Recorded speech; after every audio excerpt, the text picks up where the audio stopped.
Olá, tudo bem? Paz, tenho a palavra de Deus para compartilhar com você na reflexão de 28 de novembro, cuja leitura do dia, 2 Timóteo 3 e 4, Jeremias 46 e 48. Vamos falar sobre esses tempos trabalhosos dos últimos dias. 2 Timóteo 3, de 1 a 5, diz-nos assim a santa e poderosa palavra de Deus.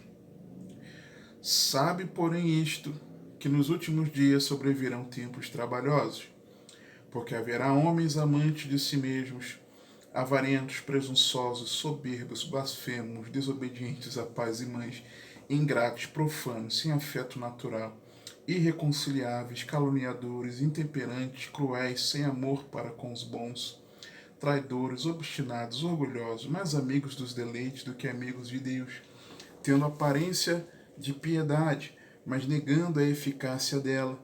Destes, afasta-te.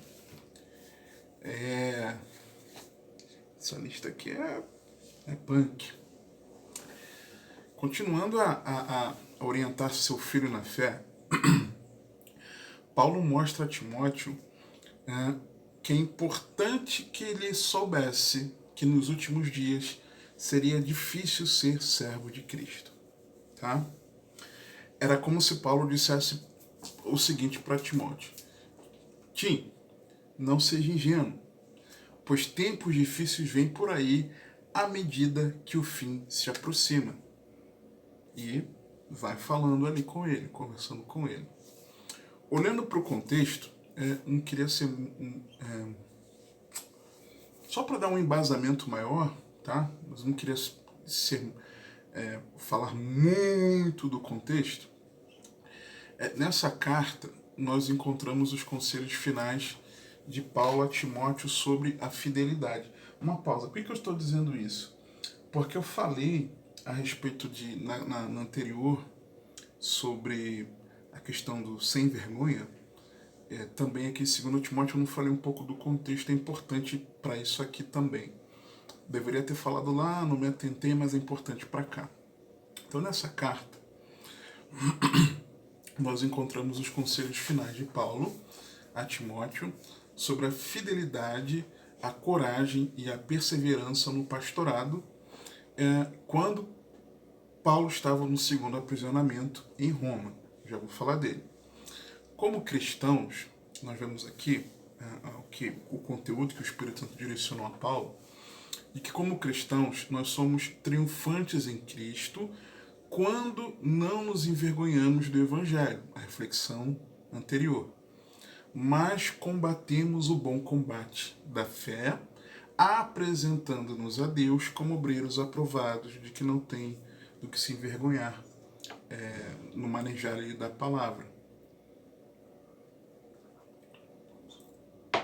Não era...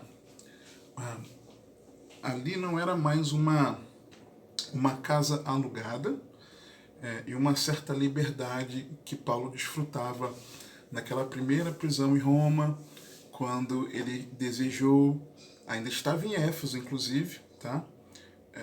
Desejando ir para Jerusalém e levar uma oferta para os irmãos, e aí algumas igrejas cooperam, né? Inclusive a igreja em Corinto, que ele reforça ali, né, para que eles não fossem avarentos, já que estavam falando, que ajudassem. Ele junta uma equipe, essa equipe vai com ele passa por Troade, aquela queda de Eutico da janela, aquela longa exposição da palavra, mas importante com certeza. O discurso maravilhoso aos pastores da igreja em Éfeso, quando Paulo chega a Mileto e o chama para lá, e Paulo vai para Jerusalém, onde é preso, onde ele, num dado momento, exerce a sua cidadania romana e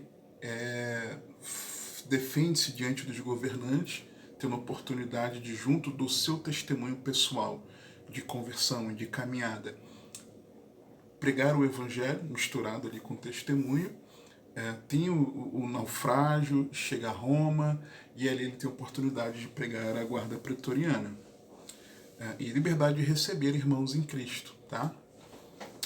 Atos 28 encerra nesse momento. Ah, Paulo depois ali ele é liberto, fica ali 2 anos numa casa alugada, ele é liberto, tem ali uma nova viagem, digamos assim, missionária, uma quarta que nós não temos registro em Atos, por exemplo. Ah, mas ele novamente é preso em Roma.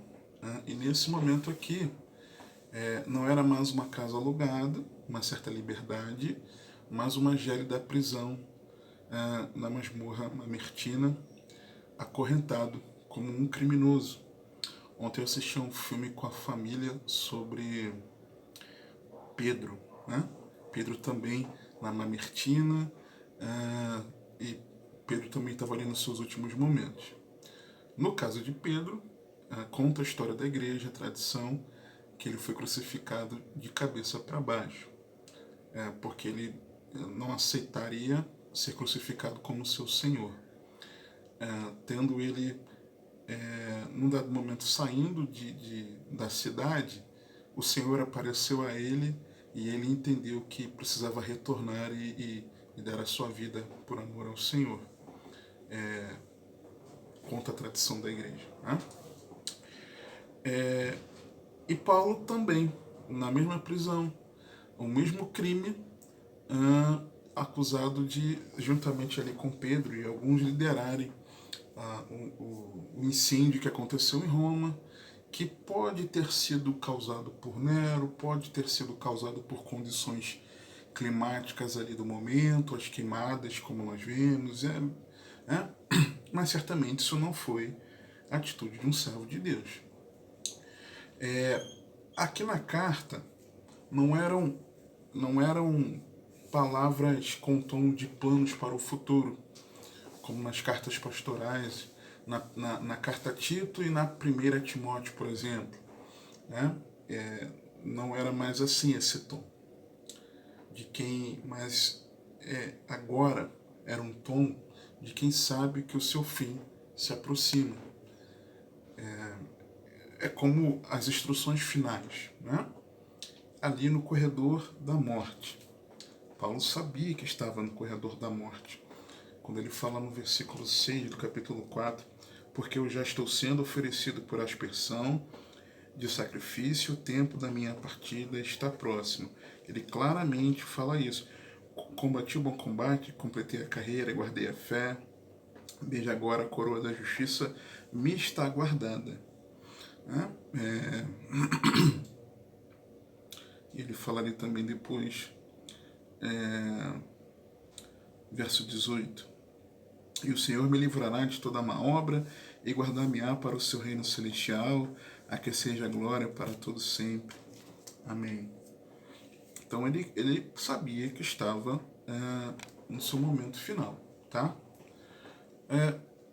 E aí, no corredor da morte, Paulo escreve ao seu discípulo amado, seu filho na fé, um forte e tocante testamento, podemos dizer assim, meio que passando o bastão para a continuidade da obra de Deus.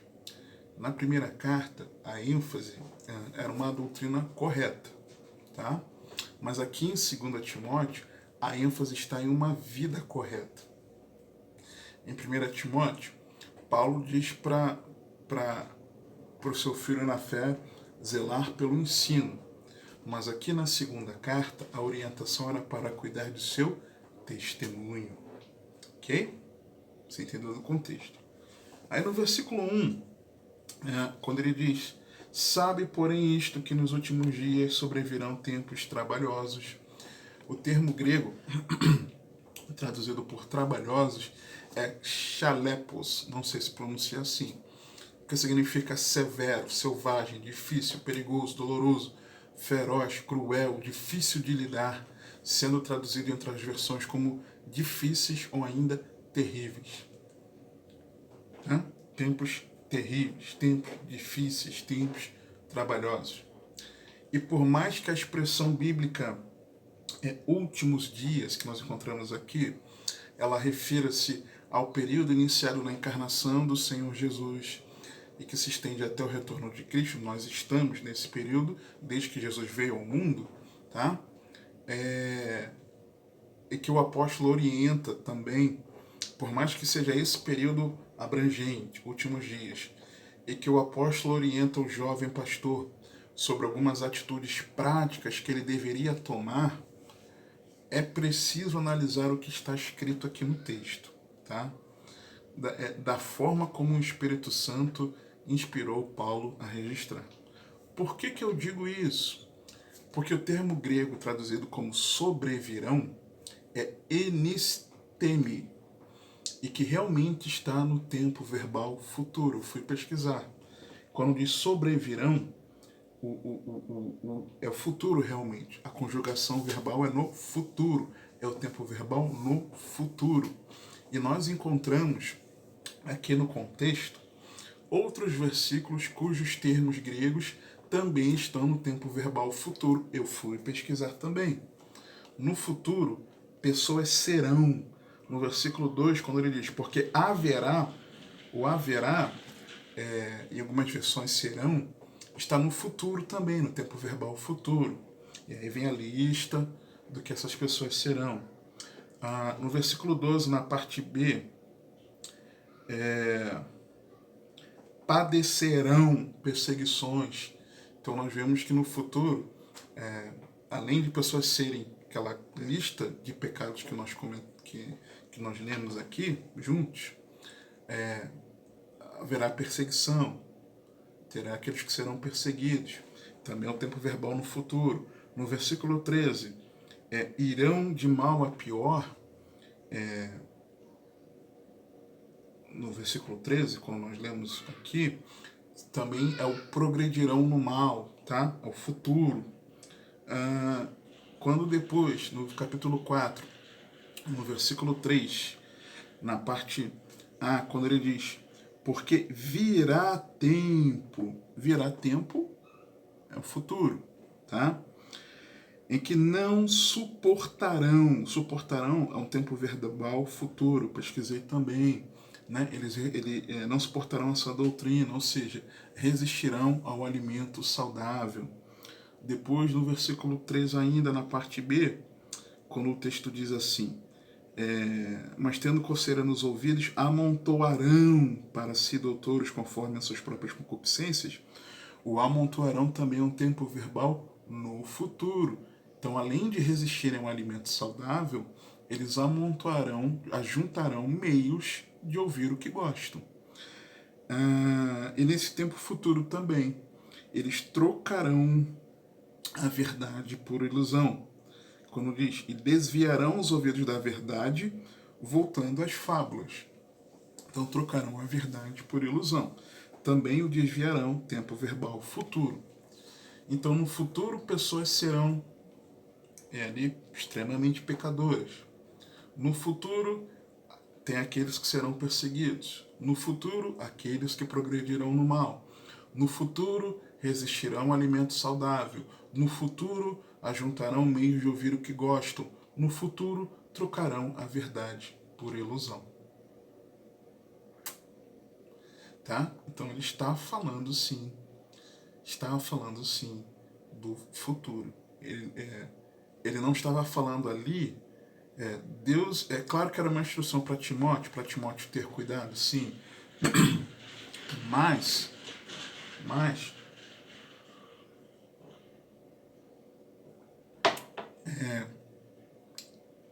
o Espírito Santo inspirando ele a dizer de algo à frente, tá? E aí, versículos 2 a 4, uma extrema corrupção nesses últimos tempos. Porque haverá homens amantes de si mesmos, avarentos, avareza é idolatria, né? Presunçosos, soberbos, blasfemos, desobedientes a pais e mães, ingratos, profanos, né? Algumas versões dizem irreverentes, ímpios, que é o que o termo também aponta, sem afeto natural, né? Pessoas que são duras de coração, irreconciliáveis, ou seja, a pessoa que é implacável, não se submete ao outro de jeito nenhum. São pessoas implacáveis, que não se submetem a outros, são irreconciliáveis, né? Caluniadores, intemperantes, sem domínio de si mesmo, né? A pessoa está aí agindo sem domínio de si mesmo. Sem amor para com os bons. Não é isso? Não, cruéis primeiro, né? Cruéis, sem amor para com os bons, né? Pessoa que é inimiga do bem. E tem gente que é inimigo do bem. Traidores, obstinados ou atrevidos, inconsequentes, né? O obstinado é alguém que é inconsequente, atrevido, mete as caras, é alguém meio inconsequente. Orgulhosos, mais amigos dos deleites do que amigos de Deus. É interessante o amigos dos deleites é o termo filedonos, e amigos de Deus é teófilos, né? Então é interessante a diferença, né? Então nós vemos uma extrema corrupção, e corrupção que eu falo aqui não é aquela corrupção financeira, né? É corrupção no sentido de moral corrompida, ok? Da verdade corrompida, dos bons costumes corrompidos, da ética corrompida, da verdade corrompida, da lisura corrompida, da vida com Deus corrompida, né? De uma vida para a glória de Deus corrompida. Uma tradução aqui diz o seguinte, na Bíblia Viva, só para você ver esses versos uma outra linguagem aqui. Porque as pessoas só amarão a si mesmas e ao dinheiro. Serão incapazes de se controlarem, orgulhosas, zombarão de Deus, desobedecendo aos pais, sendo ingratas e completamente más. Serão duras de coração e nunca se submeterão aos outros. Serão sempre mentirosas e desordeiras, e não se incomodarão com a imoralidade. Serão rudes e cruéis, e escarnecerão daqueles que procuram ser bons. Serão traidoras dos seus amigos, atrevidas, inchadas de orgulho, e preferirão ser amantes do prazer a amar a Deus. Então, quando nós lemos a Bíblia, olhamos para a história, observando ao nosso redor e examinando a nós mesmos, é evidente uma sociedade com pessoas caracterizadas assim. Eu penso, imagino que você enxergue que de fato é o que está acontecendo. Imagino que os seus olhos também consigam contemplar tudo isso aqui como uma triste realidade, como uma triste realidade.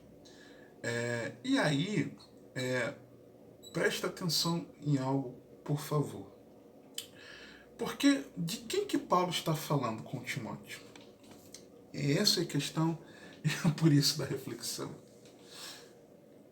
Os tempos trabalhosos dos últimos dias. Paulo está falando de quem para Timóteo? Versículo 5. Tem essa lista dessas 18 características, dessas 18 práticas pecaminosas? Ok. O que ele diz no versículo 5? Presta atenção. Pessoas que estariam nesta prática, nesses tempos terríveis, trabalhosos dos últimos dias, e que de fato ele estava profetizando, estava falando do futuro. Versículo 5. Tendo aparência de piedade, mas negando a eficácia dela, destes afasta-te. É difícil admitir, custa acreditar, dói dizer. Mas o contexto aqui do que Paulo está falando é o ambiente da igreja. da igreja. Da igreja. Timóteo, vai ser difícil. Porque os que são crentes nominais serão extremamente pecadores. Com essa lista aqui, ó. Eles vão ter aparência de servo de Deus, de servos de Deus, aparência de vida religiosa, aparência de que são cristãos, vão dar a paz do Senhor, paz, shalom, graça e paz, vão ter o evangeliquez nos lábios, vão dar glória a Deus, vão falar aleluia, vão participar dos cultos, vão participar da escola bíblica, vão cantar louvores com alegria, vão orar até de forma fervorosa, vão dizer que jejuam, sabe, Timóteo? Vão saber até a Bíblia, Timóteo, vão até pregar a palavra, Timóteo, vão dar uma de professores, Timóteo, eu nem te falo, Timóteo, vão participar de grupos pequenos nos lares, Timóteo, vão participar das reuniões de oração, Timóteo, vão se engajar no evangelismo, Timóteo. Mas sabe esses, com a aparência de piedade, mas negando na sua conduta, que foram transformados pelo Espírito Santo, que são parecidos com Jesus? É essa turma aí, Timóteo. Que tempos terríveis nos últimos dias. Paulo está falando da igreja. Paulo não está falando aqui dos que se dizem incrédulos, mas Paulo está falando dos que se dizem crentes, mas que na verdade são incrédulos. Crentes nominais, extremamente pecadores. Tanto é que ele continua no versículo 12, ele fala ali do grupo complicado, né? Já ali na época. Aí no versículo 12 ele diz o seguinte, olha, do 10 e 11 ele fala do exemplo que Timóteo seguia dele. Aí no 12, e também todos os que ele acaba de falar das perseguições que ele sofria. E também todos os que piamente querem viver em Cristo Jesus padecerão, e o padecerão está no tempo verbal futuro, perseguições. Os verdadeiros cristãos serão perseguidos. Seremos odiados de todas as nações. Ser cristão, tomar um posicionamento conforme a palavra, isso vai gerar uma cristofobia. Seremos perseguidos. Verso 13. Misericórdia. Nós vemos aqui no versículo 13 é que os perversos e impostores progredirão no mal. Mas, ou seja, em adversidade no sentido da linguística, né? No português que eu quis dizer. Em contraste aos que querem viver piamente no Senhor e sofrerão perseguições, homens maus e enganadores irão de mal para pior, enganando e sendo enganados, impostores. Os impostores vão progredir no seu mal. Ok? Né? Mas você permanece, ele fala lá no 14. No capítulo 4, verso 3, parte A, porque virá tempo em que não suportarão a sã doutrina. Quem não suportará essa doutrina? Ele está falando do incrédulo? Não, ele está falando dos evangélicos. Timóteo, vai chegar um tempo que os evangélicos resistirão ao alimento saudável. Está pregando muito arrependimento. Está confrontando o meu pecado. Está dizendo que vida cristã é sofrimento. Está dizendo que não é tudo só vitória. Está dizendo que eu tenho que ter o coração na eternidade, não aqui nos meus planos terrenos. Não. Está dizendo que Deus não é só amor, não, que Ele também é justiça e fogo consumidor. Eu não gosto disso, não quero ouvir isso, não. Eu não quero esse alimento saudável, não. Quero comida estragada. Aí quando ele continua, mas tendo coceira nos ouvidos, amontoarão para si mestres conforme as suas próprias concupiscências. Quem é que gosta de ouvir pregação? É o que se diz crente. Paulo está falando da igreja. Tá? No versículo 4, eles vierão aos ouvidos da verdade voltando às fábulas. Eles vão trocar a verdade por ilusão. Ele está falando dos crentes. Crentes extremamente pecadores, os que forem fiéis ao Senhor vão ser perseguidos, os impostores vão avançando no seu mal, os crentes resistirão ao alimento saudável, vão procurar ouvir o que gostam e vão trocar a verdade por ilusão. Paulo está falando da igreja. Esses tempos trabalhosos, ele não está falando do mundo, ele está falando da igreja. A igreja invisível, ela é santa, pura, imaculada, sem ruga, sem mancha, é essa que o Senhor Jesus vai buscar. Mas, junto àqueles que formam a igreja invisível, existirá esse ambiente aqui, terrível, nesses últimos dias. Paulo, ele mostra a Timóteo que nos últimos dias viria um tempo de extrema corrupção na igreja. E eu imagino que você entenda que nós de fato estamos, sim, nos últimos dias, comparando o cenário de caos ao nosso redor com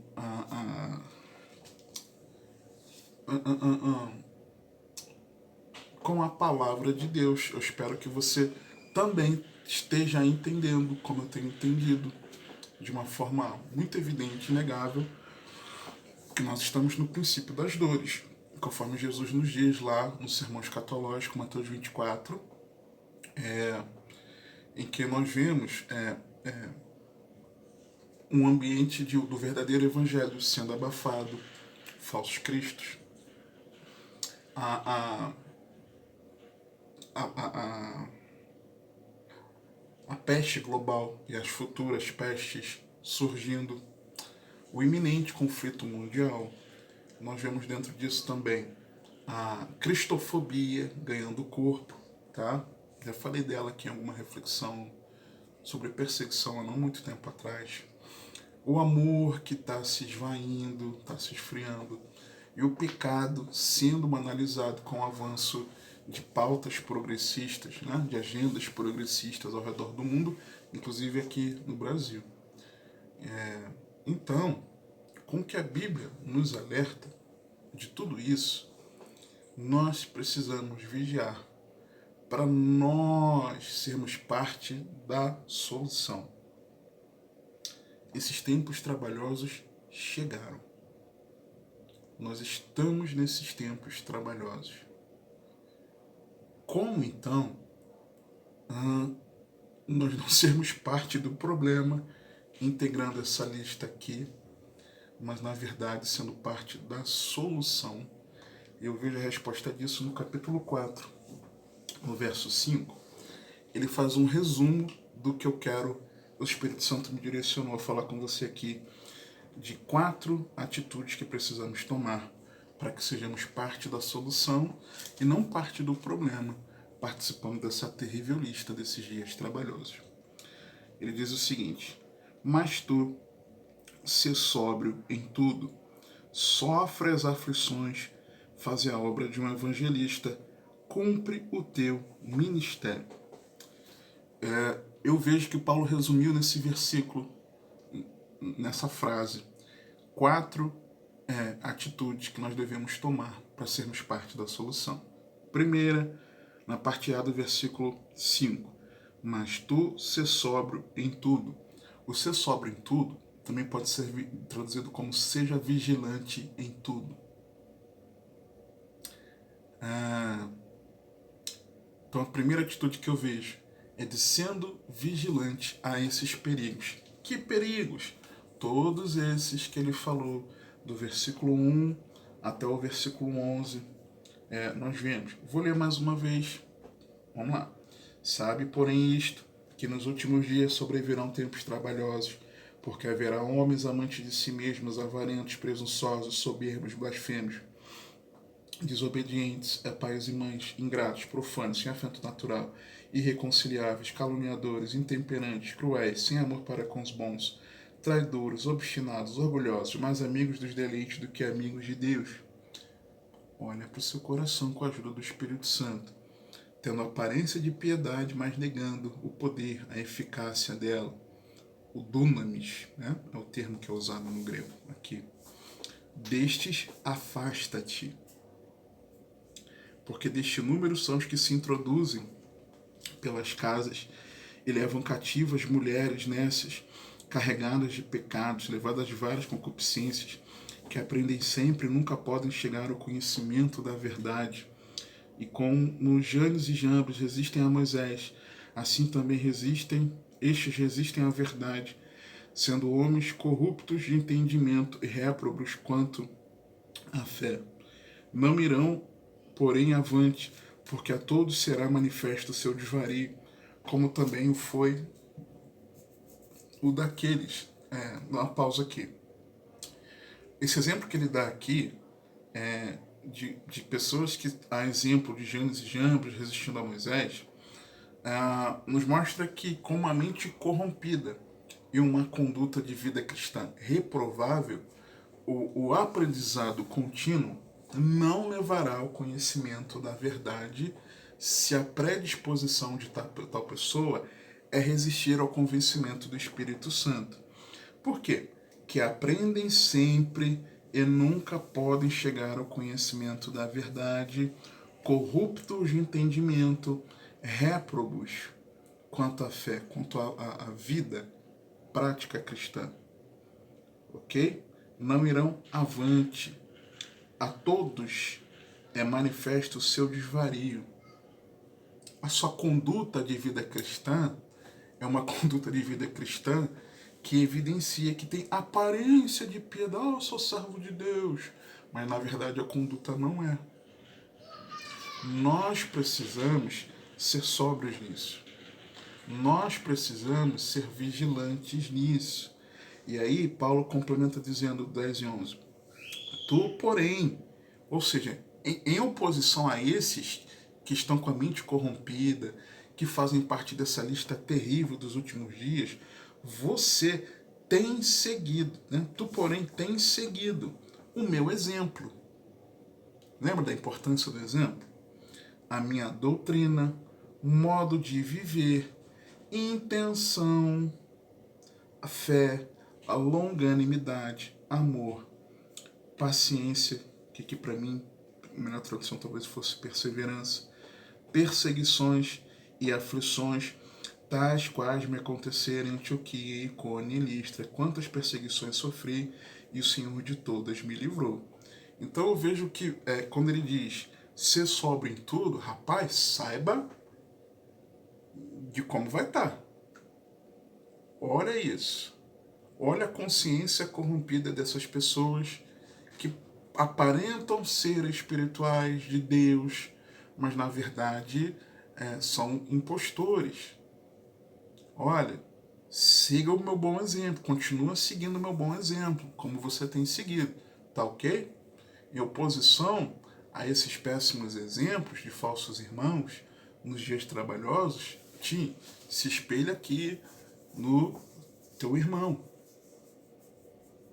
para que você viva piamente em Cristo, ok? Então a primeira coisa, a primeira atitude é essa, é nós sermos vigilantes a esses perigos. Isso é real. Se você não vigiar o seu coração, você pode naufragar na fé. Se eu não vigiar o meu coração, eu posso naufragar na fé. E nós corremos o risco de cairmos em qualquer uma dessas práticas pecaminosas aqui, tendo a aparência de piedade. Isso é para os nossos dias e o ambiente é da igreja, tá? Segunda atitude, dentro desse resumo que para mim ele colocou no verso 5 do capítulo 4, é quando ele diz, sofre as aflições. Ao longo da carta, em todo o capítulo, ele fala de suportar as aflições. E eu vejo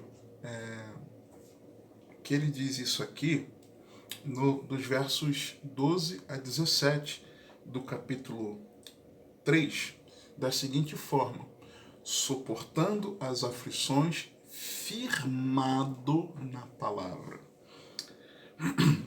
E também todos os que piamente querem viver em Cristo Jesus padecerão perseguições. Mas os homens maus e enganadores irão de mal para pior, enganando e sendo enganados. Tu, porém, permanece naquilo que aprendeste e de que foste inteirado, sabendo de quem o tens aprendido, e que desde a tua meninice sabes as sagradas Escrituras, que podem fazer-te sábio para a salvação pela fé que há em Cristo Jesus. Toda a Escritura é divinamente inspirada e proveitosa para ensinar, para repreender, para corrigir, para instruir em justiça, para que o homem de Deus seja perfeito e perfeitamente instruído para toda boa obra. Timóteo, seja sóbrio, vigia, para você não ser como eles. Siga os bons exemplos. Sabendo que, se você quiser estar firme em Cristo, qualquer um que assim queira, vai ser perseguido. Mas suporta a perseguição, estando as aflições, estando firmado na palavra, ok? Firmado na palavra. Paulo diz aqui a Timóteo que, em oposição aos que vivem no engano, nos impostores, ele deveria suportar as aflições, permanecendo na palavra de Deus, que fornece sabedoria para a salvação. A expressão que ele usa aqui no versículo 14, foste inteirado, é o termo grego pistou, com dois O's no final. Derivado do adjetivo pistos, que significa verdadeiro, fiel, que é cognato de pistis, que é o termo para fé. Eu já falei isso aqui em algumas reflexões. Já, por sua vez, pistou significa tornar fiel, digno de confiança, tornar firme, estabelecer. Então eu vejo que quando Paulo ele diz, permanece naquilo que aprendeste e de que foste inteirado, ele está dizendo para Timóteo continuar naquilo que ele havia aprendido e que gerou fé para a sua salvação. Tá? E claro, quando ele usa aqui o sabendo de quem o tens aprendido, um parênteses aqui, é fundamental que o exemplo. O exemplo, ele vai testemunhar, vai corroborar, vai atestar a veracidade daquilo que está sendo ensinado, pregado, tá? E aí eu vejo, tá, nisso aqui, de suportar as aflições firmado na palavra, que é por meio da exposição fiel à palavra de Deus, que nós cremos e continuamos na fé, porque toda a Escritura é poderosa para nos transformar, ok? Para nos transformar. Então, segunda atitude é essa, suportando firme na palavra. Terceira atitude, versículo 5, que para mim é um resumo do capítulo 4, faze a obra de um evangelista. Eu vejo que é intensificando a pregação bíblica dos versos 1 a 4. Conjuro-te, pois, diante de Deus e do Senhor Jesus Cristo, que há de julgar os vivos e os mortos na sua vinda e no seu reino, que pregues a palavra, instes a tempo e fora de tempo, corrijas, repreendas, exortes, com toda longanimidade e doutrina, porque virá tempo em que não suportarão a sua doutrina, mas tendo coceira nos ouvidos, amontoarão para si mestres conforme as suas próprias concupiscências, e desviarão os ouvidos da verdade, voltando às fábulas. Mas tu se sobra em tudo, sofre as aflições, faze a obra de um evangelista, cumpre o teu ministério. O que a humanidade precisa é da pregação do evangelho. Se essa verdade da palavra, permanecer nela, nos ajuda a continuar na fé, é essa mesma palavra que nós precisamos anunciar. E quando ele fala para que ele continuasse pregando, mesmo com aqueles que querem amontoar mestres para si, para ouvir o que gostam, e ele diz para que ele fizesse a obra de um evangelista, era para quê? Era para ele persistir na pregação do evangelho bíblico, genuíno, verdadeiro, no contexto da igreja. O evangelho bíblico não é para ser pregado só fora, mas é para ser pregado também com a igreja reunida. Por quê? Porque é fundamental, é necessário. É permanecer nesta palavra, ser lembrado destas verdades, que nós continuamos na fé. Então, é preciso que nós intensifiquemos a pregação bíblica. Cumpre a obra de um evangelista, faz a obra de um evangelista, pregue o evangelho. E ele está falando no contexto da igreja. Vai virar o tempo que não vão resistir a essa doutrina e vão querer ouvir bobagem para a sua vida espiritual. Mas mesmo assim, você pregue o evangelho. Pregue o evangelho. E faça isso corrigindo, repreendendo, encorajando, com longanimidade, com paciência, mas com ensino. A humanidade precisa da pregação do evangelho. É a melhor notícia, que não trata sobre os cuidados dessa vida, mas da salvação da alma. É uma pregação intensa, persistente, nas variadas aplicações, de forma paciente e pedagógica.